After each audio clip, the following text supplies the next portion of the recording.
Hi everyone, welcome to JR tutorials. I am your friend Rahul Jaiswal. तो दोस्तों कैसे हो आप सभी लोग? उम्मीद करता हूं आप लोग अच्छे होंगे और आप लोग की साइंस वन की जो प्रिपरेशंस होगी वो भी बहुत ज्यादा जबरदस्त तरीके से चल रही होगी, है कि नहीं दोस्तों? तो चलो यार फटाफट से कमेंट करके बताओ। तो दोस्तों आज है आखिरी दिन for the preparation of science one subject and कल के दिन आप लोग अपना साइंस वन का पेपर भी लिख कर आ जाओगे। उसके बाद एक दिन का गैप, फिर साइंस टू का पेपर एंड फिर मात्र 2 पेपर एसएसटी के आपके, फिर आपका entire 10 standard will be completed, board exams will be completed. तो जो फीलिंग्स है वो पॉजिटिव वाली फीलिंग्स है, आ रही है कि नहीं आ रही है? मैंने कहा था स्टार्टिंग से ही कि 10वीं इजी होता है, बस आप लोग डरते हो क्योंकि ये आपके लिए पहली बार होता है। जो 12वीं में होते हैं ना उनको 10वीं का एक्सपीरियंस होता है, इसके लिए उतना ज्यादा डरते नहीं है वो लोग, लेकिन 10वीं वाले ज्यादा घबराते हैं। क्यों? क्योंकि पहली बार बोर्ड दे रहे होते हैं। तो उम्मीद करता हूं ये एक्सपीरियंस आपको बहुत अच्छा लगा होगा और लग भी रहा होगा। और जैसे ही ये खत्म हो जाएगा फिर तो यार मजे ही मजे आप लोग के 1-1.5 महीना 2 महीना रिजल्ट्स पॉजिटिव आएंगे, अच्छे आएंगे, मन मुताबिक आएंगे, मन मुताबिक से भी अच्छे आएंगे तो डेफिनेटली अच्छे कॉलेजेस भी मिल जाएंगे। तो डिसाइड कर लेना साइंस कॉमर्स क्या लेना है। वैसे हमारा चैनल है जेआर कॉलेज, उस पर हमने साइंस कॉमर्स दोनों ही पढ़ा के रख दिया हुआ है, 11th के भी और 12th के भी। तो आप लोग जो भी पढ़ना चाहोगे वहां से जाके पढ़ सकते हो जेआर कॉलेज चैनल पे, ठीक है? चलिए वो सब बातें तो करते रहेंगे, लेकिन आ जाते हैं टॉपिक पे। तो बच्चे डिमांड कर रहे थे कि सर 5 मार्क्स में कैसे क्वेश्चन पूछ सकते हैं, तो मैंने सोचा क्यों ना इसके ऊपर एक वीडियो बनाया जाए।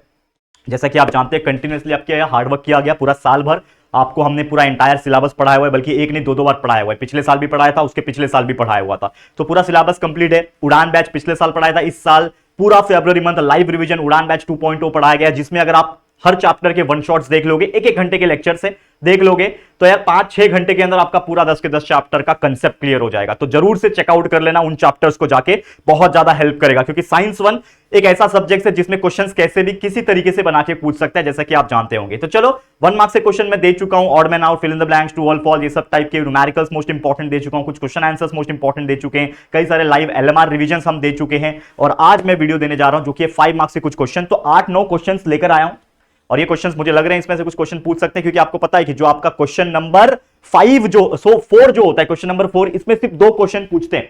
क्वेश्चन नंबर 4 एनी 1 करना होता है, 2 क्वेश्चन पूछते हैं, एक केमिस्ट्री के पार्ट से आता है, एक फिजिक्स के पार्ट से आता है। दोनों में से कोई एक करना है, 5 में से 5 मार्क्स लेके जाना है, और बच्चे 5 में से 5 निकालते भी है।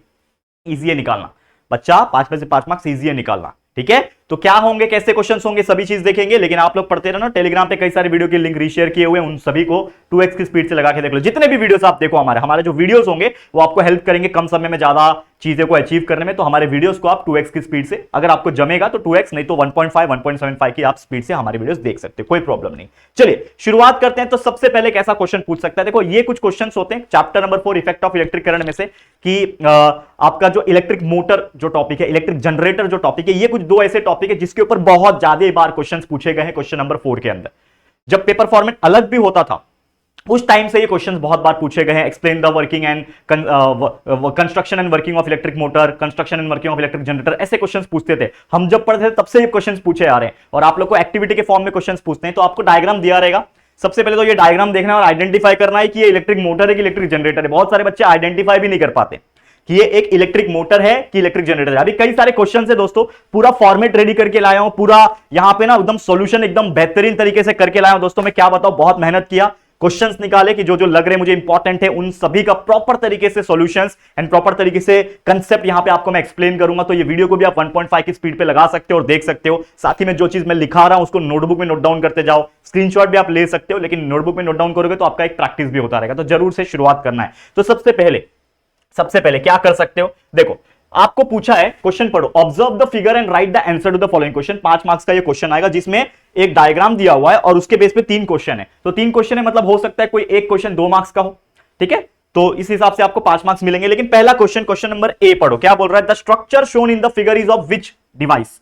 कौन सा डिवाइस है ये, कौन सा डिवाइस है? तो आप इसका आंसर कैसे पहचानोगे, मतलब ये जो डायग्राम दिख रहा है ये क्या है? वैसे तो आप देख के बता दोगे कि सर या तो ये इलेक्ट्रिक मोटर होगा या तो जनरेटर होगा, लेकिन कंसेप्ट क्या है? इलेक्ट्रिक मोटर इलेक्ट्रिक जनरेटर में बेसिक डिफरेंस क्या होता है? इलेक्ट्रिक मोटर का काम क्या होता है कि बिजली जब आती है, यानी इलेक्ट्रिकल एनर्जी जब आती है उसके अंदर, तो उसके जो रोटर होते हैं वो घूमते हैं, यानी कि वो रोटेट होता रहता है, यानी कि electrical energy gets converted into mechanical energy. तो यहां पे अगर आप देखोगे तो यहां पे आपके मैग्नेट्स है, स्प्लिट रिंग्स दिए हुए, कार्बन ब्रशेस दिए हुए, यहां पे आपका एक्सल दिया हुआ है। तो यहां पे अगर आप देखोगे नीचे की तरफ तो इन्होंने एक बहुत ही चीज, एक पॉजिटिव चीज दे रखी है जिससे आप आइडेंटिफाई कर पाओगे, जो कि है बैटरी। तो बैटरी दी हुई है यानी इलेक्ट्रिकल सप्लाई मिल रहा है, और इलेक्ट्रिकल सप्लाई मिल रहा है मतलब इसको इलेक्ट्रिसिटी पहले से ही मिल रहा है, और इलेक्ट्रिसिटी मिलेगा तब जाके इसका एक्सल घूमेगा, यानी ये क्या है, एक इलेक्ट्रिक मोटर है। ये दोस्तों क्या है, ये आपका इलेक्ट्रिक मोटर है। तो आप आंसर क्या लिखोगे कि the structure shown in the figure is which device, ये आपका क्या है, कौन सा डिवाइस है, इलेक्ट्रिक मोटर है, इसको हम लोग बोलते हैं इलेक्ट्रिक मोटर। ये कौन सा डिवाइस है, इलेक्ट्रिक मोटर। नेक्स्ट क्वेश्चन उसी का, explain the principle on which the device work. इसका एक प्रिंसिपल है, प्रॉपर डेफिनेशन में लिखा के दे रहा हूं, ठीक है। सिर्फ ये जो प्रिंसिपल से इसके ऊपर क्वेश्चंस पूछेंगे तो प्रॉपर प्रिंसिपल लिखना है, एक वर्ड भी इधर उधर हुआ मार्क्स कटने के चांसेस होते हैं, because principle is very important. तो चलो मैं प्रिंसिपल लिखा के देता हूं, क्या है प्रिंसिपल उसका देख लेते हैं बच्चा, ठीक है। तो ये जो चीज मैं बताने जा रहा हूं इसको बिल्कुल ध्यान से समझना। तो क्या है प्रिंसिपल, तो it works on the principle that, क्या बोल रहा है, a current carrying conductor. Principle क्या है इसका, it works on the principle that, आपको याद रखना है प्रिंसिपल क्या है इसका, it works on the principle that a current carrying conductor. दिख रहा है आपको, देखो रेड कलर ना थोड़ा बहुत दिखता नहीं है, इसके लिए मैं कम यूज करता हूं, लेकिन उम्मीद करता हूं आपको दिख रहा होगा। यस आपको दिख रहा है, ठीक है। तो principal that A current carrying conductor place in a magnetic field, placed in a magnetic field, देखो मैं लिखा के दे रहा हूं पूरा, इसको आप नोट डाउन नोटबुक में करो या तो स्क्रीनशॉट लेते जाओ, पूरा लिख के हो जाएगा। Place in a magnetic field, ठीक है, experienced a force, experiences of force, this is the principle. तो आपको पहला क्वेश्चन इसमें क्या पूछा था कि भाई बताओ कि ये क्या है, ये आपका देख के ही आपको पता चल गया कि भाई एक इलेक्ट्रिक मोटर है, ये तो सबसे पहले आपने बता दिया इलेक्ट्रिक मोटर है। अब इलेक्ट्रिक मोटर कौन से प्रिंसिपल के ऊपर वर्क करता है, तो इसका प्रिंसिपल कैसे याद करोगे, ये क्या बोल रहा है, explain the principle on which the device work. ये प्रिंसिपल कौन सा है, तो इट वर्क्स, आप लिखोगे it works on the principle, आप स्टेटमेंट कैसे लिखोगे, it works on the principle that the current carrying place in a magnetic field, जो करंट है वो कैरी कर रहा है मैग्नेटिक फील्ड में हो रहा है, और मैग्नेटिक फील्ड क्या कर रहा है, एक्सपीरियंस कर रहा है एक फोर्स को, ऑब्वियसली एक फोर्स एक्सपीरियंस कर रहा है। तो ये आपका प्रिंसिपल है, इसको प्रॉपर इसी वर्डिंग्स में लिखोगे, आपको फुल मार्क्स जो है वो मिल जाएंगे, देखने मिल जाएंगे। करेक्ट है, ये आपको समझ में आ गया, ठीक है, यहां तक कोई दिक्कत नहीं हुआ रहेगा, ठीक है। तो प्रॉपर मैंने लिखा दिया है कि it works on the principle that the current carrying conductor placed in a magnetic field, ठीक है, एक्सपीरियंस है फोर्स, बिल्कुल सही लिखा है मैंने। अब तीसरा क्वेश्चन इसी में पूछा है, right any 3 uses of this device, यानी आपने कभी मोटर देखा है, मोटर का यूज का कहां कहां, आप अपने घर में नजर डालोगे ना तो आपको दुनिया भर की चीजें मिल जाएगी जिसमें मोटर लगा हुआ था। सबसे पहले मेरे ऊपर भी है, एक आगे है, ऊपर नहीं है, थोड़ा आगे है, मेरे ऊपर चीज भी है। तो कौन से ऐसे डिवाइस है जिसमें इसका यूज होता है, तो भाई फैन में यूज होता है, आपका जो फैन घूमता है वो मोटर ही होता है उसके अंदर, तो फैन हो गया। आपके घर में वॉशिंग मशीन होगा, आपके घर में वॉशिंग मशीन होगा, तो वॉशिंग मशीन के अंदर भी वो चीज गोल गोल घूमती है, तभी तो आपके कपड़े और पानी गोल गोल घूमते हैं ना, तो वॉशिंग मशीन हो गया, ये भी आपका एक मोटर से चलता है। इसके अलावा सोचो और क्या है जिसके अंदर मोटर होता है, सोचो थोड़ा, सोचो आसपास देखो, घर में एक मिक्सर ग्राइंडर होती है, मिक्सर भी गोल गोल घूमती है, जो चीज गोल गोल घूम रही है सभी समझ जाना कि भाई मोटर लगा हुआ है। 3 चीज पूछा, राइट एनी 3 यूजेस, बस 3 लिख दिया आपने, एक्सेट्रा लिख दो। इस तरीके से आपको हो सकता है ये स्ट्रक्चर लिखने का, मतलब कौन सा डिवाइस है वो लिखने का 1 मार्क्स मिल जाए, प्रिंसिपल लिखने का 2 मार्क्स मिल जाए, और 3 यूजेस लिखने का आपको 2 मार्क्स मिल जाए। इस हिसाब से आपको 5 में से 5 मार्क्स ऐसे टाइप के क्वेश्चंस के अंदर बन सकते हैं। हो सकता है कोई और भी क्वेश्चन पूछ ले, जैसे इसमें तो 3 ही पूछा है, लेकिन और भी 2-3 क्वेश्चंस अपने मन से बना के पूछ दे, तो आप लोग उसके लिए प्रिपेयर रहना, क्योंकि ये कंसेप्ट हमने पढ़ा रखा है। अगर आपने चैप्टर नंबर 4 नहीं देखा तो आज भी हमारे लेक्चर वीडियोस अवेलेबल है, सीधा लास्ट के लेक्चर में आ जाओ, जिसमें इलेक्ट्रिक मोटर, इलेक्ट्रिक जनरेटर पढ़ाया हुआ है कंसेप्ट के साथ, पूरा वर्किंग, उसका कंस्ट्रक्शन और वर्किंग समझाया हुआ है, तो आप देख सकते हो, जिससे आपको क्लियर हो जाएगा कंसेप्ट। तो ये था आपके लिए पहला क्वेश्चन, उम्मीद करता हूं आपको बहुत अच्छी तरीके से समझ में आ गया होगा। अब बढ़ते हैं अगले क्वेश्चन पे, जो कि क्वेश्चन नंबर 2। अब ये क्वेश्चन नंबर 2 को देखो, सेम दिख रहा है कहीं ना कहीं, जो बच्चा पहली बार देख रहा होगा उसके लिए चीज सेम है, लेकिन ये डायग्राम अलग है। वो आपका था, ये आपका था इलेक्ट्रिक मोटर। इलेक्ट्रिक मोटर में बिजली पहले से सप्लाई की जाती है, इसके लिए यहां पे एक बैटरी है, लेकिन ये जो है आपका, ये है आपका एक इलेक्ट्रिक जनरेटर। कैसे पता लगा, क्योंकि यहां पे लगा हुआ है गैल्वेनोमीटर, यहां पे लगा हुआ है गैल्वेनोमीटर, जो कि आपका रीडिंग देता है। और साथ ही में आप देख सकते हो कि यहां पे जो अरेंजमेंट है ये पहले से अलग है, और इसमें कहीं बैटरी नहीं दिख रही होगी आपको, यहां पे कहीं भी बैटरी नहीं दिख रही होगी, क्योंकि यहां पे बैटरी का काम नहीं, इलेक्ट्रिसिटी आता नहीं, इलेक्ट्रिसिटी प्रोड्यूस होता है। तो आपको पहला क्वेश्चन वही पूछा है कि the structure shown in the figure is of which device, कौन सा डिवाइस है, तो ये आप लिख सकते हो कि ये आपके लिए इलेक्ट्रिक जनरेटर है। क्या है ये, इलेक्ट्रिक जनरेटर, समझ में आ गया। दूसरा है explain the principle on which the device work. ये जो जनरेटर है वो कौन से प्रिंसिपल के ऊपर वर्क करता है, तो मैंने यहां पे लिख के लाया हुआ है, बड़ा है काफी, इसको आपको याद करना पड़ेगा। प्रिंसिपल ऑफ इलेक्ट्रिक जनरेटर क्या है? It works on the principle of electromagnetic induction पे काम करता है, जिसमें होता क्या है कि जब भी आपका कोई कॉइल होता है इलेक्ट्रिक जनरेटर का, वो रोटेट करता है ऑब्वियसली मैग्नेटिक फील्ड के अकॉर्डिंग। मैं आपको कई दफा बता चुका हूं कि एक होता है कंडक्टर, एक होता है मैग्नेट। मैग्नेट या फिर कंडक्टर के अक्रॉस में घूमेगा या फिर कंडक्टर मैग्नेट के अक्रॉस में घूमेगा, जिस वजह से एक इलेक्ट्रोमैग्नेटिक इंडक्शन प्रोड्यूस होता है, जिस वजह से आपका इलेक्ट्रिसिटी प्रोड्यूस होता है। तो जो कॉइल है इलेक्ट्रिक जनरेटर का रोटेट करता है मैग्नेटिक फील्ड के अंदर, जिसकी वजह से मैग्नेटिक फील्ड एक इंड्यूस हो जाता है। पूरा कंसेप्ट समझा चुका हूं। तो मैग्नेटिक फील्ड इंड्यूस होता है, ठीक है, और एक करंट जो है इसके अंदर ये कॉइल में क्या होता है, बनता है। तो this current, this induce current flows into the circuit. जो आपका सर्किट था, यही जो करंट है उस सर्किट में फ्लो होता है और उसको आप कलेक्ट करते हो with the help of some device and obviously वो सप्लाई किया जाता है। जैसे जनरेटर कहां इस्तेमाल करता है? बैकअप के लिए इस्तेमाल किया जाता है। मान लो कि आपका एक कंपनी बहुत बड़ा, जिसमें आपकी बहुत सारी मशीन्स लगी हुई, तो अब पावर चला गया तो आपका काम रुक जाएगा। तो कंपनी जो होती है उसको 24 घंटा काम करना होता है, शिफ्ट में काम करते हो लोग। कभी भी मशीन बंद नहीं होती उनकी, थोड़ा बहुत चलो रेस्ट करने के लिए दे दिया तो दे दिया, लेकिन कंटिन्यूस काम होता है। इसके लिए वो लोग जनरेटर रखते हैं, बड़े बड़े जनरेटर रखते हैं, ताकि लाइट चली गई तो जनरेटर पे काम हो सके। ठीक है, तो ये हो गया उसका प्रिंसिपल। नेक्स्ट है तीसरा क्वेश्चन, पहला हो गया, दूसरा हो गया। ठीक है, 2 क्वेश्चन पूछे, इसमें बता दिया। Right any 3 uses of this device. Same उसी प्रकार से भाई 3 यूजेस बताओ। इसका यूजेस यहां पे लिखता हूं मैं, क्या यूजेस हो सकता है बताओ भाई। इस जनरेटर का क्या यूज हो सकता है बताओ मेरे को। सबसे पहला यूज क्या है जनरेटर का, कि ये बैकअप प्रोवाइड करता है, backup provide to, backup provide करता है, बैकअप इलेक्ट्रिसिटी आप लिख दो। बैकअप प्रोवाइड टू किसको किसको करता है? हॉस्पिटल्स में कर सकता है। मान लो कि यार कोई वेंटिलेटर पे है, बिजली से चल रहा है, अब यार हॉस्पिटल में लाइट चली गई तो बेचारे की सांसें रुक जाएगी, तो ऐसा नहीं होना चाहिए, तो हॉस्पिटल्स हो गया। फिर मान लो कोई बड़ी कंपनी है आपकी, कोई बड़ा ऑफिस है आपका, ये सब चीज में बैकअप इलेक्ट्रिसिटी प्रोवाइड करने के लिए जनरेटर का इस्तेमाल किया जाता है। इसके अलावा और क्या लिख सकते हो बताओ। बहुत सारी ऐसी मोटर्स वगैरह हैं जो कंटिन्यूस चलनी चाहिए, तो उसको इलेक्ट्रिसिटी सप्लाई करने के लिए, यानी backup electricity. It provides electricity backup for emergency. कभी भी कोई इमरजेंसी सर्विस है उसको चालू करने के लिए, जैसे मान लो कभी कभी क्या होता है ना, आपने देखा होगा बिल्डिंग में लिफ्ट्स लगी होती है, तो लिफ्ट कभी कभी पावर जाने के बाद बंद पड़ जाती है और उसमें इंसान अटक जाता है, तो जनरेटर चालू किया जाता है बैकअप के लिए, तब जाके वो लिफ्ट चालू होती है, फिर उस फंसे हुए इंसान को निकाला जाता है। तो आप लिख सकते हो इमरजेंसी के लिए, इमरजेंसी में आप एग्जाम्पल लिफ्ट का दे सकते हो, example lift in the building और ऑफिस, जो भी आप दे सकते हो। तो आपकी मर्जी है, आप इसमें अपने मन से भी चीजें यूजेस लिखोगे तो आपको यहां पे कोई दिक्कत की प्रॉब्लम नहीं होगी। ठीक है, फिर न्यूक्लियर रिएक्टर को बैकअप प्रोवाइड करता है, provide backup electricity for nuclear plants, तो इस प्रकार से चीजें आप लिख दो, कोई दिक्कत की बात नहीं है बच्चा। इस प्रकार से चीजें लिखो, कोई दिक्कत की बात नहीं है, यहां पे आपको फुल मार्क्स मिलेंगे। तो देखो 3 क्वेश्चन पूछे थे इसमें भी, कि भाई कौन सा डिवाइस है, हमने बता दिया जनरेटर है, क्या प्रिंसिपल है, हमने बता दिया इसका प्रिंसिपल ये है, और कहां कहां यूज होता है हमने ये बता दिया। तो 3 चीज हमने बहुत ही बेहतरीन तरीके से यहां पे एक्सप्लेन कर दी है। तो ऐसे क्वेश्चन डेफिनेटली दोनों में से एक क्वेश्चन पूछेंगे, और पिछले कई साल आप देखोगे, पिछले के पिछले साल भी देखोगे, शायद 2022 में आपका इलेक्ट्रिक मोटर या फिर जनरेटर, कोई दोनों में से कोई एक पूछा हुआ था, तो आप वो चेकआउट कर लेना जरूर से। ठीक है, समझ में आ गया। चलिए अब अगले क्वेश्चन पे चलते हैं। ये क्वेश्चन दिख रहा है, अब ये आपके लिए क्वेश्चन नंबर 3 हो गया, और ये क्वेश्चन अगर आप देखोगे तो देख के ही समझ में आएगा कि ये चैप्टर नंबर 8 मेटलर्जी का क्वेश्चन है, क्योंकि अगर आपने चैप्टर्स को बहुत अच्छे से पढ़ा है, आपने अपना टेक्स्ट बुक को बहुत अच्छे से देखा है, तो आप कोई भी डायग्राम देख के समझ जाओगे कि ये कौन सा प्रोसेस है। तो ये बताओ कौन सा प्रोसेस है बताओ। अगर आप देखोगे ध्यान से तो इसमें आपका देख स्टील टैंक है, मोल्टन एल्यूमिनियम है, कायरोलाइट आ गया इसमें। तो आपका ये जो रिएक्शन है वो है इलेक्ट्रोलिटिक रिडक्शन ऑफ एल्यूमिना। क्या है ये? Electrolytic reduction of alumina. कहां लिखूं, जगह कम पड़ रहा है, नेक्स्ट पेज ले लूं। चलो, तो इसका आंसर यहां ये लिखेंगे हम लोग, इसका आंसर यहां लिखेंगे। तो पहले का आंसर क्या है कि कौन सा रिएक्शन है ये? इलेक्ट्रोलिटिक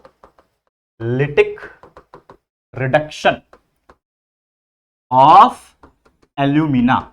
ये रिएक्शन कौन सा है? इलेक्ट्रोलिटिक रिडक्शन का। हमने देखा था चैप्टर नंबर 8 मेटलर्जी में। यहां पे अगर आप ध्यान दोगे डायग्राम को, तो यहां पे mixture of alumina, cryolite and fluorspar, तो इसका यूज करके किया जाता है। तो इस प्रकार से इस रिएक्शन को इलेक्ट्रोलिटिक रिडक्शन ऑफ एल्यूमिना कहते हैं। अगला क्वेश्चन है, what is used as anode and cathode in this method. तो इसमें एनोड क्या है और कैथोड क्या है? अगर आप देखोगे तो एनोड, अगर आप देखोगे तो यहां पे जो एनोड है, ग्राफाइट रॉड जो आपको दिख रहा है, देखिए यहां पे आप देखोगे तो यहां पे कैथोड लिखा हुआ है, एनोड जो है यहां पे लिखा हुआ है ग्राफाइट। तो आप लिख सकते हो कि एनोड क्या है और कैथोड क्या है। तो सेकंड क्वेश्चन लिखो आप, सेकंड आंसर माफ कीजिएगा। तो सेकंड आंसर में हम लोग लिखेंगे एनोड पे क्या है और कैथोड पे क्या है।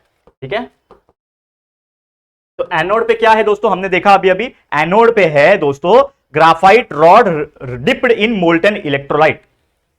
लिखेंगे a set of graphite rod dipped in electrolyte या फिर इलेक्ट्रोलिटिक सॉल्यूशन। ठीक है, इस प्रकार से चीजें आपको लिखनी। तो हमने बता दिया एनोड पे है ग्राफाइट रॉड डिप्ड इन इलेक्ट्रोलिटिक सॉल्यूशन। अब उसके बाद जो कैथोड है, कैथोड पे देखोगे तो कैथोड पे लिख के रखा है इन्होंने, सब चीज आपको मिल जाएगा, कुछ चीजें कंसेप्ट है, कुछ चीजें यहां पे मिल जाएगा। तो कैथोड पे क्या है, ग्राफाइट लाइनिंग। तो आप लिख सकते हो यहां पे कि कैथोड पे क्या है, ग्राफाइट का लाइनिंग है, ग्राफाइट लाइनिंग। ये हो गया आपका दूसरे का आंसर कंप्लीट, मिल गया आपको एक और मार्क्स। थर्ड क्वेश्चन, ठीक है, थर्ड क्वेश्चन क्या बोल रहा है, right molecular formula and use of cryolite. Molecular formula cryolite का और यूज ऑफ कायरोलाइट लिखना है, तो आपको इसको याद करना पड़ेगा, मैं आपको लिखवा देता हूं। तो कायरोलाइट का मॉलिक्यूलर फॉर्मूला जो होता है, कायरोलाइट का मॉलिक्यूलर फॉर्मूला जो होता है Na होता है, याद रखना, मैं आपको लिखा देता हूं, Na3AlF6, एल्यूमिनियम और फ्लोरीन का 6, ठीक है। तो Na3Al aluminium F6, this is the formula for cryolite. ठीक है, चौथा क्वेश्चन क्या बोल रहा है, देखो ध्यान से, सब चीज लिखवा के दे रहा हूं। राइट एनोड रिएक्शन और नीचे है कैथोड रिएक्शन, तो दोनों रिएक्शन लिखेंगे हम लोग। तो यहां पे लिखते हैं हम लोग एनोड रिएक्शन, यहां पे लिखेंगे हम लोग एनोड रिएक्शन, ठीक है, और यहां पे पांचवे पे लिखेंगे कैथोड रिएक्शन। तो ये दोनों रिएक्शन एक एक करके बच्चा लिखा के देता हूं आप लोग को, इसको आपको समझ के लेना है और याद करके ले लेना है। अगर ये क्वेश्चन आया डेफिनेटली तो आपको लिखना है, ठीक है। चलो, तो यहां पे एनोड पे रिएक्शन अगर आप देखोगे तो यहां पे ग्राफाइट का हो रहा है, एंड यहां पे अगर आपने इसका कंसेप्ट पढ़ा होगा तो एनोड पे जो रिएक्शन था वो ऑक्सीजन का था, that is 2 oxygen gives O2 plus 2 electron minus, ठीक है। तो 2 ऑक्सीजन प्लस O2, 2 ऑक्सीजन और 2 इलेक्ट्रॉन माइनस जो है ये आपका ये आ जाएगा, हाँ 2O2 प्लस है ना, तो 2O2 प्लस है, 2 2 4 हो जाएगा, 4 इलेक्ट्रॉन बाहर आ जाएगा, 4 इलेक्ट्रॉन माइनस आ जाएगा, 4 इलेक्ट्रॉन माइनस यहां पे हो जाएगा। तो इस प्रकार से एनोड रिएक्शन आप लिख सकते हो, ठीक है, O2 plus 4 electron minus, O2 आ जाएगा ना, 2 प्लस है यहां पे, तो O2 प्लस 4 इलेक्ट्रॉन माइनस, ये हो गया। वैसे कैथोड पे जो रिएक्शन है इसको भी मैं आपको लिखवा देता हूं। तो कैथोड पे रिएक्शन है एल्यूमिनियम का है कैथोड पे, चेक कर लो एक बार, ठीक है। कैथोड पे एल्यूमिना हो रहा है ना मिक्स, तो कैथोड पे एल्यूमिनियम का रिएक्शन हो जाएगा, that is cathode is aluminium. Aluminium का Al3 plus gives plus 3 electron minus gives aluminium, जो कि लिक्विड फॉर्म में, मोल्टन फॉर्म में मिल जाएगा आपको। तो ये आपका रिएक्शन है, मतलब आपका ये जो क्वेश्चन आएगा, मान लो ये चीजें मैंने पूरा प्रॉपर तरीके से फ्रेमवर्क करके लाया हूं आपके लिए, तो मैं एक एक करके वो चीज लिखवा दे रहा हूं जो आपको हेल्प करेगा बच्चा, जो आपको हेल्प करेगा कहीं ना कहीं, ठीक है। तो ये क्वेश्चन आपको उम्मीद करता हूं क्वेश्चन समझ में आ गया होगा। तो याद रखना, दैट इज रिडक्शन, क्या है, इलेक्ट्रोलिटिक रिडक्शन ऑफ एल्यूमिना। इसमें क्या क्या चीजें होती है, एनोड पे क्या होती है, कायरोलाइट का फॉर्मूला क्या है, एनोड रिएक्शन क्या है, कैथोड रिएक्शन क्या है, ये सभी चीज आप एक बार प्रैक्टिस करके बाय हार्ट करके ले लो। उम्मीद करता हूं आप लोग को ये चीज समझ में आ गया होगा। चलिए अब आगे बढ़ जाते हैं हम लोग, अगले क्वेश्चन पे चलते हैं। अगला क्वेश्चन ये देखो, इसको ऑब्जर्व करो, क्वेश्चन नंबर 4 आपके लिए, ठीक है, क्वेश्चन नंबर 4। अब इसको समझो, क्या बोल रहा है, observe the figure and write the answer to the following process. अगर आपने ये डायग्राम देखा हुआ है चैप्टर नंबर 9 कार्बन कंपाउंड में, अगर आप देखोगे तो ये जो एक रिएक्शन था इसमें लिखा भी होगा, देखो टेस्ट ट्यूब है, वाटर है, mixture of ethanoic acid, ethanol and the sulphuric acid. तो जब भी इथेनॉइक एसिड और इथेनॉल रिएक्ट करता है in the presence of sulphuric acid, concentrated sulphuric acid, तो क्या बनता है वो, याद है, इथेनोएट, यानी कहीं ना कहीं ये रिएक्शन कौन सा याद आ रहा है, इस्टरिफिकेशन, पढ़ाया है कार्बन कंपाउंड चैप्टर में। तो ये इसका आंसर हम लोग कैसे लिखेंगे, right the name of the reaction shown in the following figure. तो एक पेज ले लेता हूं और पहले का आंसर लिखता हूं। तो ये कौन सा रिएक्शन है बच्चा, ये है आपका इस्टरिफिकेशन। ये कौन सा रिएक्शन है, इस्टरिफिकेशन है, जिसमें ईस्टर बनता है। सेकंड क्वेश्चन देखो क्या बोल रहा है, right the above chemical reaction in the form of a balance equation. तो आपको क्या लिखना है, केमिकल इक्वेशन लिखना है। तो चलो आपके लिए मैं फटाफट से केमिकल इक्वेशन बता देता हूं, प्रॉपर तरीके से मैंने लिख के लाया हुआ है, प्रॉपर तरीके से मैं आपको इक्वेशन लिखा के दे रहा हूं यहां पे, ठीक है। तो आप लिखो यहां पे balanced chemical equation, balanced chemical equation. तो बैलेंस्ड केमिकल इक्वेशन क्या है, क्या होता है इसके अंदर, रिएक्शन कैसे होता है, सब चीज बता रहा हूं, आप बिल्कुल एकदम कंसंट्रेशन आपका बनाए रखना। तो इसमें अगर डायग्राम में देखोगे तो picture of ethanoic acid and ethanol बोला हुआ है, मतलब कहीं ना कहीं इसमें क्या हो रहा है कि सबसे पहले आपका इथेनॉल यानी 2H5OH, this is the ethanol. Ethanol का रिएक्शन किससे होगा दोस्तों? आपके इथेनॉइक एसिड से होगा। ठीक है, तो आप लिख दो यहां पे CH3COOH, this is nothing but the ethanoic acid. ठीक है, तो ये हो गया आपका इथेनॉल, लिख दो यहां पे इथेनॉल, बराबर ना। इथाइल अल्कोहल मतलब इथेनॉल होता है। CH3 दो कार्बन है मतलब इथेन, और COOH है मतलब एसिड, OIC एसिड, तो इथेनॉइक एसिड हो गया ये आपके लिए क्या हो गया? इथेनॉइक एसिड, जिसको विनेगर भी कहा जाता है। करेक्ट, याद है कि नहीं? तो इथेनॉल प्लस इथेनॉइक एसिड ये हो गया। साथ ही में आपका रिएक्शन किसके हेल्प से हो रहा है? Concentrated sulphuric acid. तो आप लिखोगे ब्रैकेट के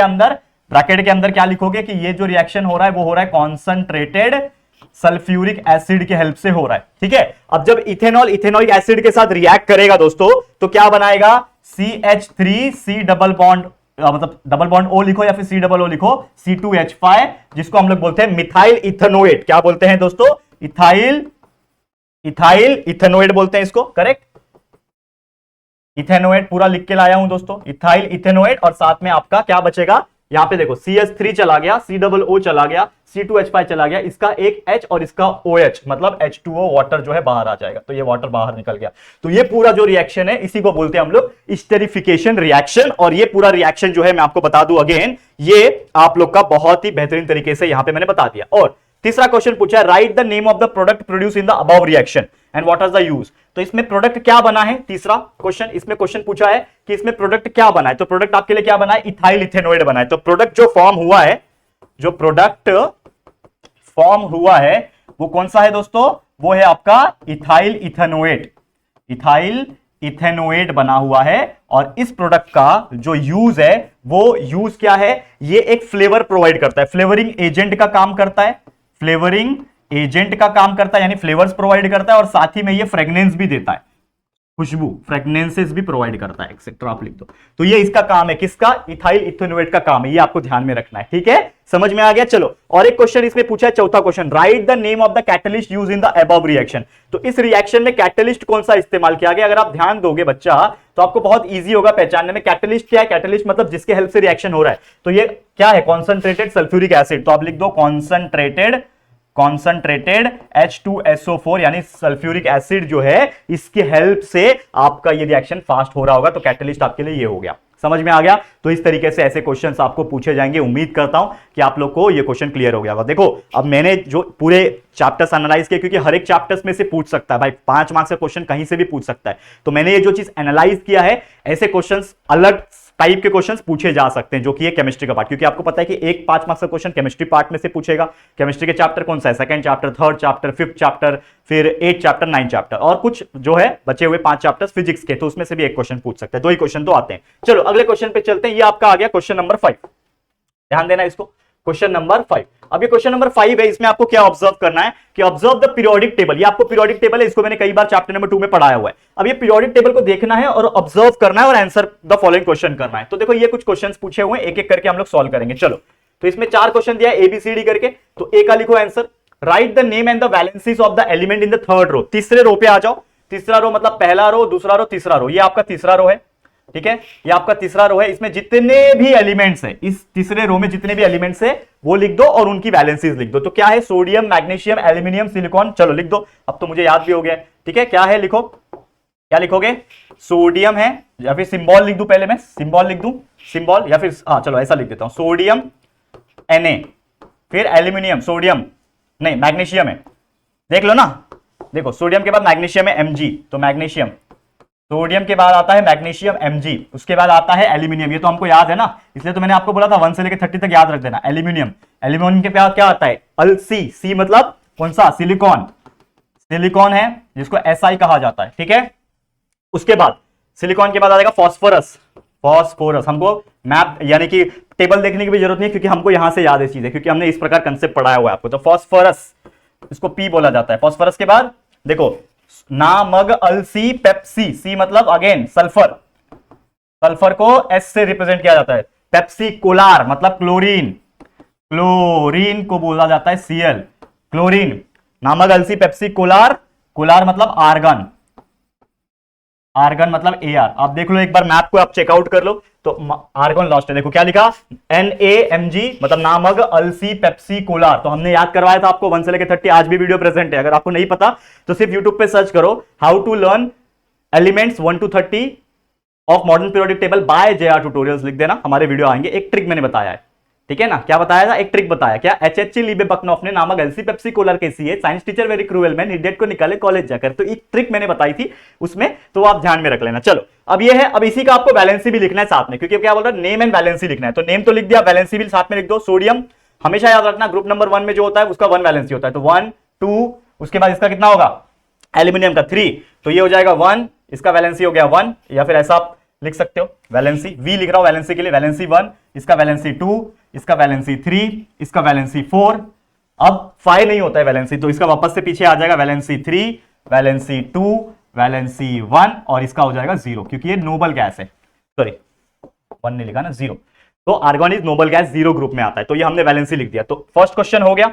अब सेकेंड क्वेश्चन बी, ठीक है, लाइन खींच दो यार, यहां पे बहुत बड़ा हो रहा है ना, लाइन खींच दो, ये हो गया। अब बी क्वेश्चन क्या है, classify the elements in this row in metal, non metals and metalloids. मतलब मेटल्स होंगे, नॉन मेटल्स होंगे, मेटलॉइड्स होंगे। तो लिखाओ मेटल्स कौन कौन से है इसमें। तो इसमें से मेटल कौन सा है, सोडियम मेरा मेटल है, मैग्नीशियम, पूरा आप लोग पूरा लिखना, मैं शॉर्टकट लिख रहा हूं, मैं सिंबल लिख रहा हूं, आप लोग पूरा नाम लिखोगे नहीं तो मार्क्स कटेंगे, ठीक है। तो सोडियम, मैग्नीशियम, एल्यूमिनियम, ये मेटल्स है।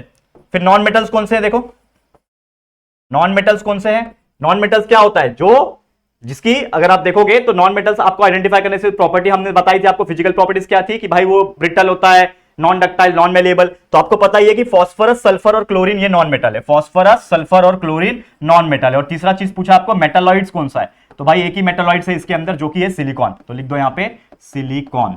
तो इस तरीके से आपने बता दिया कि भाई मेटल्स कौन से हैं, नॉन मेटल्स कौन से और मेटालाइट्स कौन से हैं इस पूरे ग्रुप के अंदर, ये हमने बता दिया, मतलब पूरे पीरियड के अंदर, ठीक है। तो ये हो गया हमारा सेकंड क्वेश्चन भी कंप्लीट। अब थर्ड वन, सी क्या पूछा है, देखो ध्यान देना।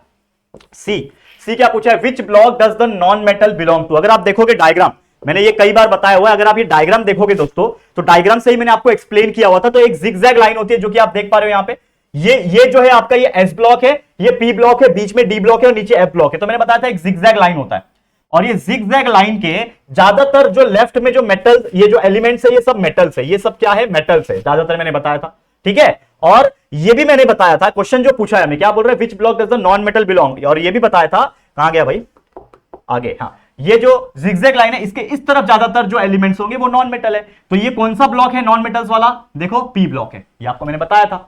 तो P block is the answer. तो अब लिख दो तीसरा का आंसर क्या है, पी ब्लॉक। नॉन मेटल्स कौन से ब्लॉक से बिलोंग करता है, पी ब्लॉक से ज्यादातर बिलोंग करते हैं। ये हो गया हमारा तीसरा क्वेश्चन का आंसर। और एक चौथा क्वेश्चन है, वो भी लिख देते हैं बच्चा, फोर्थ वन, मतलब डी का आंसर क्या है, right the name of any two metalloids element. कोई भी दो मेटलॉइड का नाम लिख दो, वैसे तो आपको याद है, लिख दो। जर्मेनियम है, सिलिकॉन अभी अभी हमने देखा, सिलिकॉन के अलावा आर्सेनिक होता है, याद रख लो, आर्सेनिक, ये सब नाम याद रख लो बस, और कुछ नहीं, एक्सेट्रा, खत्म कहानी। इस तरीके से आपके 5 में से 5 मार्क्स आपके बन जाएंगे अगर ये क्वेश्चन एग्जाम में आ जाता है तो, ठीक है। समझ में आ गया तो बहुत बेहतरीन तरीके से आपको एक्सप्लेन भी कर दिया और चीजें बाय हार्ट भी करा दी मैंने, ठीक है। चलिए अब करते हैं नेक्स्ट क्वेश्चन पे चलते हैं, क्या क्वेश्चन पूछा है, क्वेश्चन नंबर 6। क्वेश्चन नंबर 6 क्या बोल रहा है, पहला क्वेश्चन है इसमें, identify the saturated and unsaturated hydrocarbons from the given structure. दो स्ट्रक्चर दिया हुआ है 1 और 2, इसमें से आइडेंटिफाई करना है कि ये कौन सा है और ये कौन सा है, सैचुरेटेड है कि अनसैचुरेटेड। मैंने कई दफा बता चुका हूं, कभी भी कोई भी स्ट्रक्चर के अंदर सिर्फ सिंगल बॉन्ड है, सिर्फ और सिर्फ सिंगल बॉन्ड है, तो वो होता है सैचुरेटेड हाइड्रोकार्बन। तो ये कौन सा हो जाएगा, सैचुरेटेड हाइड्रोकार्बन हो जाएगा। और इसके अंदर आप देखोगे तो डबल बॉन्ड दिख रहा है, तो ये हो जाएगा अनसैचुरेटेड हाइड्रोकार्बन। तो फर्स्ट वाला सैचुरेटेड है, सेकंड वाला अनसैचुरेटेड हाइड्रोकार्बन है। ये क्वेश्चन एग्जाम में पूछा गया था दोस्तों, 2022 या 23 में, आप देख लो ये क्वेश्चन पूछा गया है, ठीक है। तो पहले का आंसर बता दिया, ठीक है, पहला का आंसर आ गया, ये फर्स्ट वन था। सेकंड वन क्या पूछा है, second question, draw electron dot structure for 1 और 2, यानी इसको देखना है और डॉट स्ट्रक्चर बनाना है। तो हमेशा याद रखना, मैंने आपको कई दफा बताया हुआ है कि एक डैश यानी एक बॉन्ड का मतलब होता है 2 इलेक्ट्रॉन, 2 डॉट, इलेक्ट्रॉन मतलब 2 डॉट। तो इसको हम लोग बस डॉट से रिप्रेजेंट करेंगे और कुछ नहीं। तो यहां पे सी है, फिर डैश है, सी है, तो डैश के लिए हम लोग 2 बॉन्ड सी, थोड़ा सा और नीचे ले लेता हूं इसको, ठीक है। अब देखो ध्यान से, ये बना रहा हूं, पहला वाला बना रहा हूं, इसका ए बना रहा हूं, ठीक है, नाम मत लिखो, चलो डायरेक्ट करता हूं। सी डबल बॉन्ड सी हो गया, फिर उसके आगे एच भी होगा, इसके ऊपर भी H है, इसके नीचे भी H है, इसके इस साइड भी H है, इसके इस साइड भी H है, इसके इस साइड भी H है। ये बन गया आपका figure. This is the diagram. ये वाला ये बना दिया। अब ये वाला इधर बनाता हूं। क्या है सेकंड वाला B, ये A था आपके लिए, ये B था इसका। ये C डबल बॉन्ड है, तो डबल बॉन्ड मतलब 4 dot, 1 dot 2 dot 3 dot 4 dot, C dot C हो गया डबल बॉन्ड। उसके बाद H है, H है, H है, H है। तो यहां पे H बनाने के लिए मतलब एक सिंगल बॉन्ड था, तो यहां पे क्या हो जाएगा अगर आप देखोगे तो डैश की वजह से हम लोग 2 बॉन्ड लेंगे, मतलब 2 डॉट लेंगे। ये H, यहां पे एक डॉट, यहां पे एक डॉट H, यहां पे सेम, यहां पे एक डॉट, यहां पे एक डॉट H, और यहां पे एक डॉट, यहां पे एक डॉट H। तो ये जो स्ट्रक्चर बन गया है आप लोग का, ये बन गया आपका ये वाला। करेक्ट है? क्लियर? समझ में आ गया दोस्तों?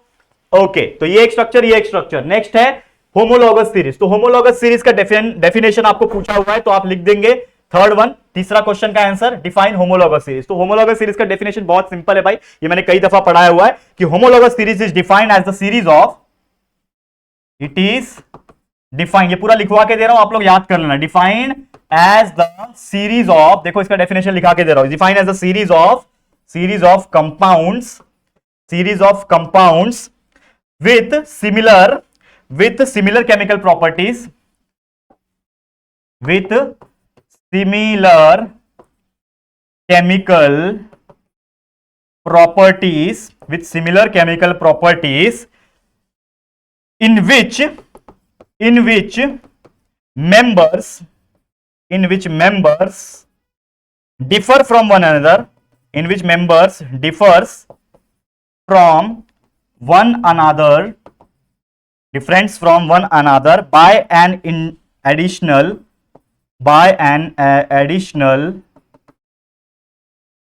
CH2 group is called, या फिर बस डिफाइंड एज लिख दिया ना, बस additional CH2 group, full stop, that is खत्म।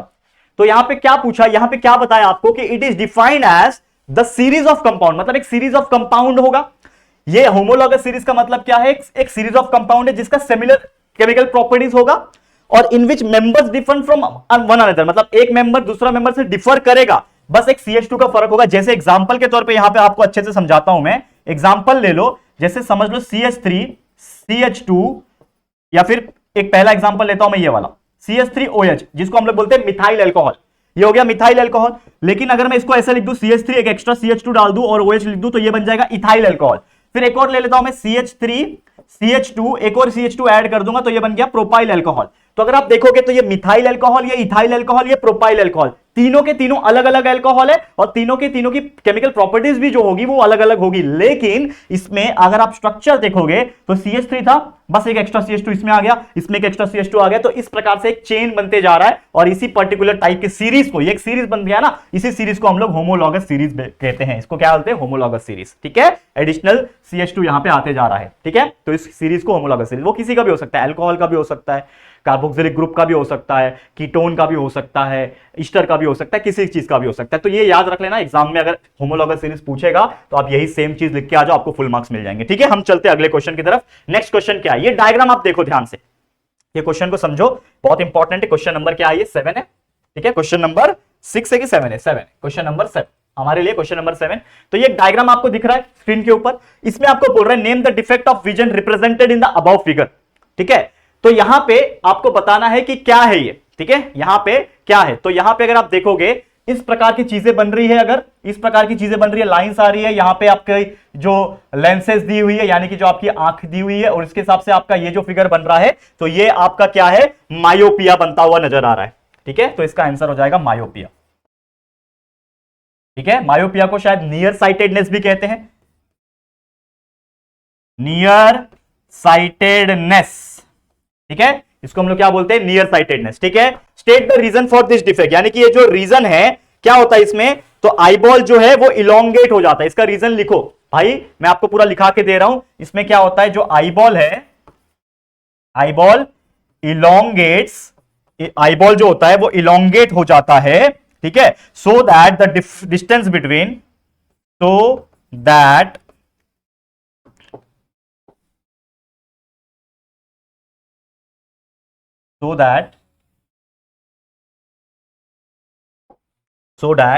क्या लिखोगे? So that the distance, so that the distance, so that the distance between the lens and the retina, distance between the lens and retina increases.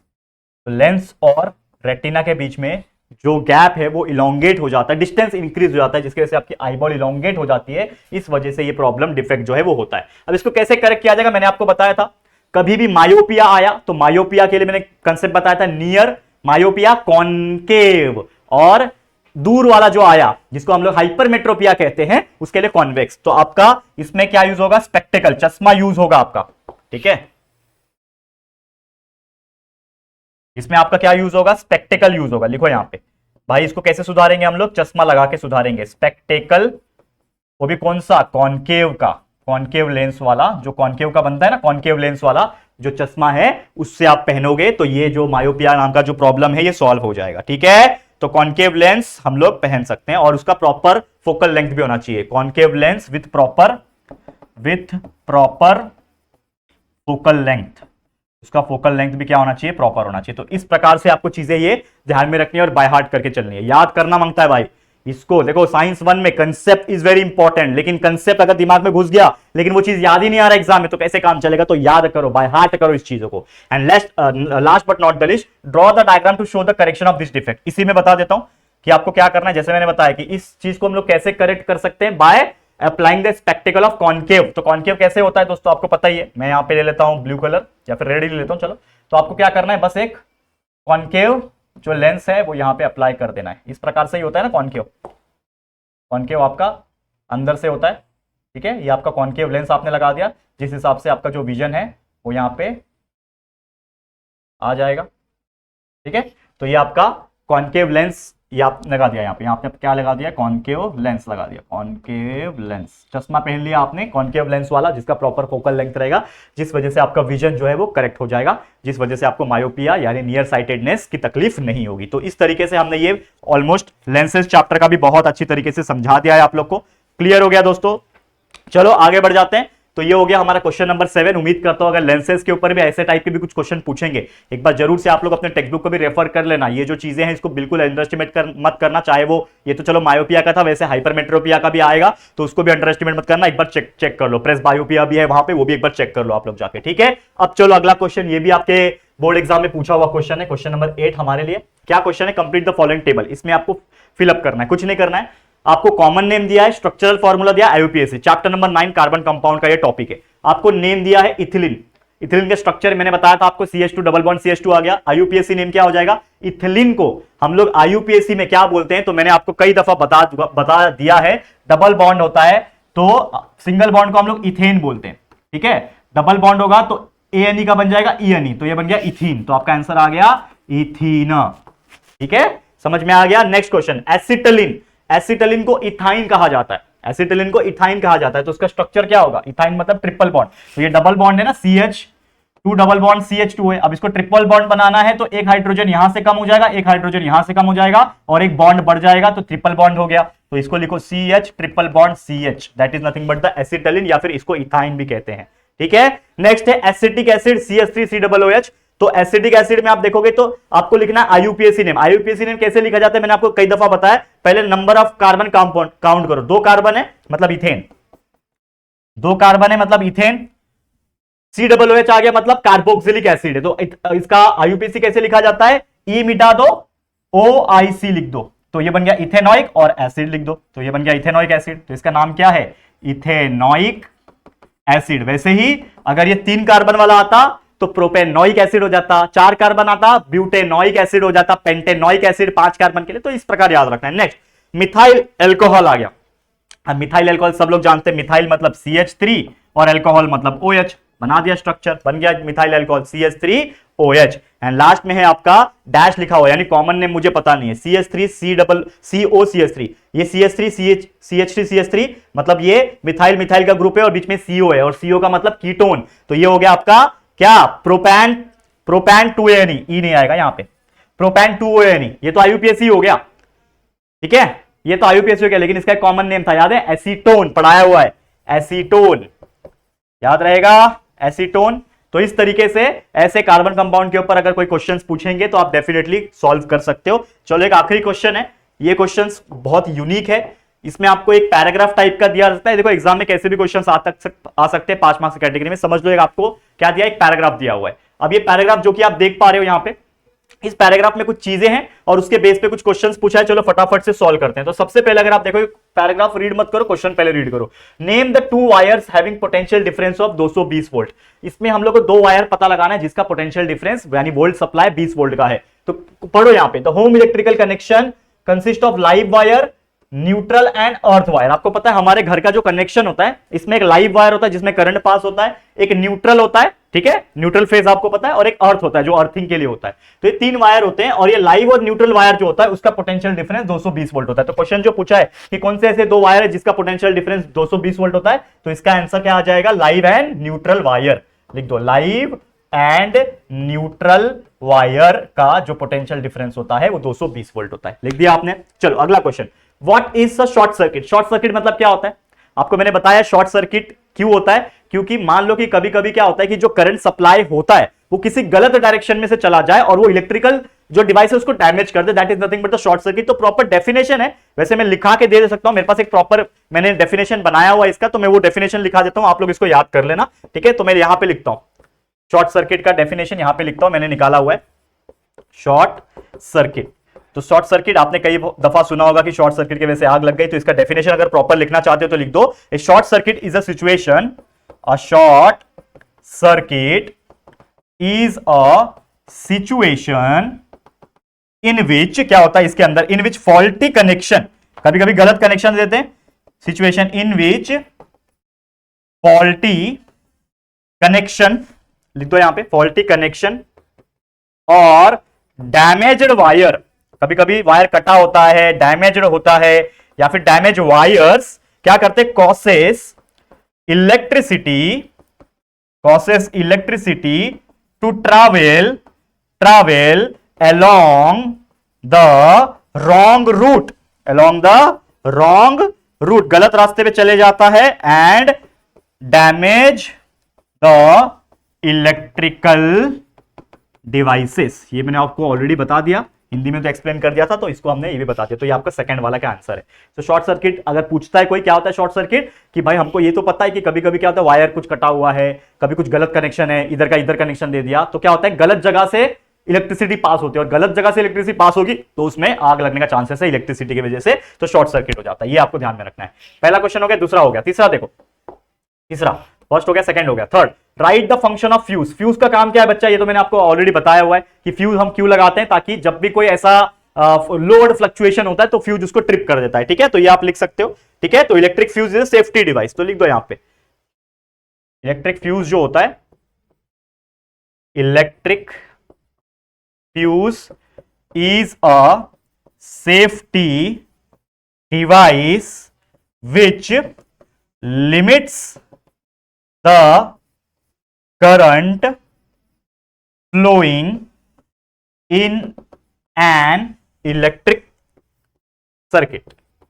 Electric circuit, तो electric circuit में जो current होता है, electric fuse क्या करता है, एक safety device है जो उसको रोक देता है, क्योंकि आपके घर में कभी कभी बहुत ज्यादा लोड आ गया, बहुत ज्यादा हेवी इलेक्ट्रिसिटी सप्लाई आ गया, तो फ्यूज उड़ जाता है, आपने देखा फ्यूज उड़ जाता है, ठीक है। वो शॉर्ट सर्किट अलग है, ये फ्यूज उड़ना अलग है, जो आपके इलेक्ट्रॉनिक डिवाइस को, इलेक्ट्रिक सर्किट को आपको जलने से बचा देता है, ठीक है।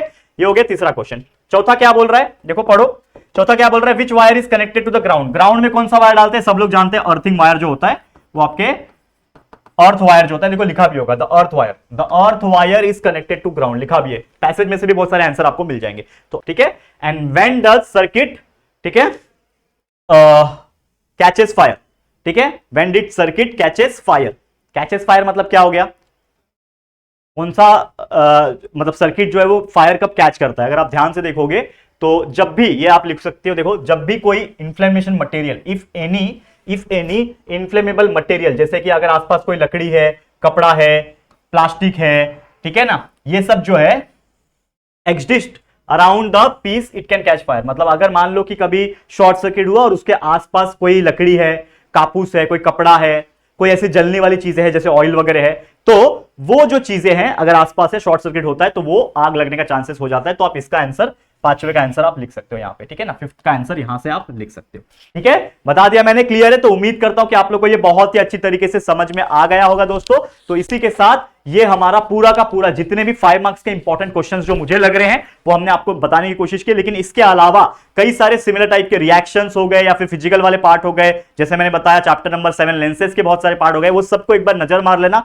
क्योंकि हो सकता है किसी भी चैप्टर्स में से कैसे भी क्वेश्चंस पूछे जा सकते हैं। तो अपने एंड से तो यहां पे मैंने मेहनत करके चीजें बता दी, तो उम्मीद करता हूं कि आप लोगों को ये बहुत अच्छी तरीके से समझ में आ गया होगा। इसी के साथ आज का वीडियो एंड करते हैं। उम्मीद करता हूं ये वीडियो आपको अच्छा लगा होगा। अगर ये वीडियो और मेरा मेहनत आपको अच्छा लगा है तो प्लीज वीडियो को लाइक कर देना, शेयर करना अपने सभी दोस्तों के साथ, और फर्स्ट टाइम आए हो चैनल पे तो फटाफट से हमारे चैनल को सब्सक्राइब करके बेल आइकन को भी प्रेस कर देना, ठीक है दोस्तों। तो चलो जल्दी मिलेंगे फिर एक और नई वीडियो में, तब तक के लिए thank you and good bye.